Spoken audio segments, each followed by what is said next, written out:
वह उस समय, यह प्रसंग उस समय का है जब प्रभु राम का वनगमन हुआ। प्रभु राम को माँ कैकेयी ने राजा दशरथ से वरदान मांगा कि मेरे पुत्र भरत को 14 वर्ष के लिए राजगद्दी मिल जाए और राम को 14 वर्ष के लिए वनवास। कहानी लंबी है, स्टार्ट करूंगा। जब प्रभु राम वन को चले जाते हैं उस समय भरत को पता ही नहीं था, क्योंकि भरत ननिहाल में थे। जब भरत अयोध्या आते हैं तो आज भरत से बोलने वाला कोई नहीं है। तो भरत सोच रहे हैं कि लोग मुझे आश्चर्य से क्यों देख रहे हैं। जब मैं आता था मेरी माताएं मुझे गले लगा लेती थी, मुझको खाने पीने के लिए कुछ देती थी, लेकिन आज मुझसे कोई बोल नहीं रहा है। जनता भी, प्रजा भी आश्चर्य से देख रही है। जब भरत को ये पता चलता है कि मेरे भैया प्रभु राम वन को चले गए हैं और उसका कारण मेरी माँ कैकेयी है, आज भरत कैकेयी को डांटते हुए कहते हैं कि ऐ माँ, तुम माता नहीं कुमाता हो। आज जिस पुत्र के लिए वो यह धन वैभव मांगी हो, आज यह पुत्र भी इस वैभव को छोड़कर अपने भाई राम को मनाने के लिए जा रहा है। अपने भैया राम को मनाने के लिए जा रहा हूँ। साथियों, आज प्रभु राम को मनाने के लिए भरत पैदल ही चल दिए हैं।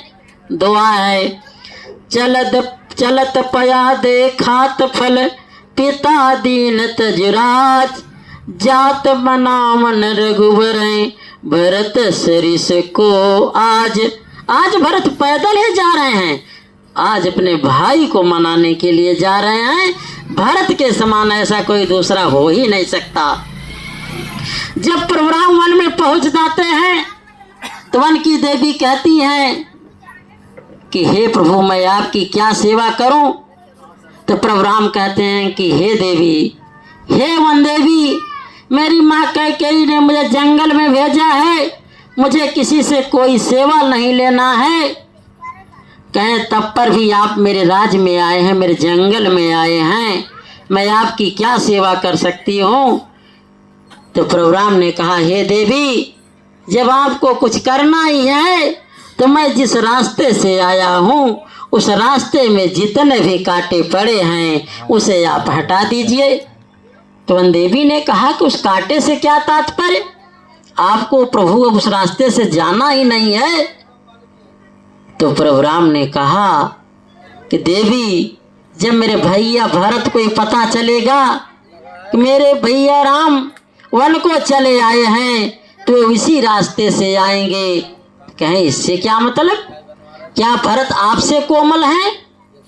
तो प्रभु राम ने कहा, भरत, अरे मेरा भैया वो भरत वज्र से भी कठोर है, यदि उससे वज्र भी टकराए तो वज्र टूट जाएगा। तो वन देवी ने कहा, जब वज्र टूट जाएगा तो कांटे से क्या मतलब। तो प्रभु राम ने कहा, जब मेरे भैया को पता चलेगा कि मेरे भैया इसी कांटे में गए हैं, इसी कुछ कांटे से गुजर कर गए हैं, इसी झील झंखाड़ से गए हैं, इस दुख को कभी नहीं सहन कर पाएंगे। तो देवी जी ने प्रणाम किया, कहा, धन्य हो प्रभु, इसीलिए आपको लोग पुरुषोत्तम राम कहते हैं। तो भाइयों में इतना प्रेम होना चाहिए, जिस घर में भाई भाई में प्रेम होता है उस घर का घर खुशहाल होता है, वही घर स्वर्ग के समान होता है। तो सम्मानित ग्रामवासियों, मैं आपका पुत्र हूँ, आपका भाई हूँ। यदि हम लोगों से कोई गलती हुई हो उसे आज से माफ़ कर दीजिएगा। आपके दुख सुख में मैं सदैव खड़ा रहूँगा। इन्हीं सब बातों के साथ एक बार आप लोग हमारे साथ बोलिए, हर हर महादेव की, हर हर महादेव की।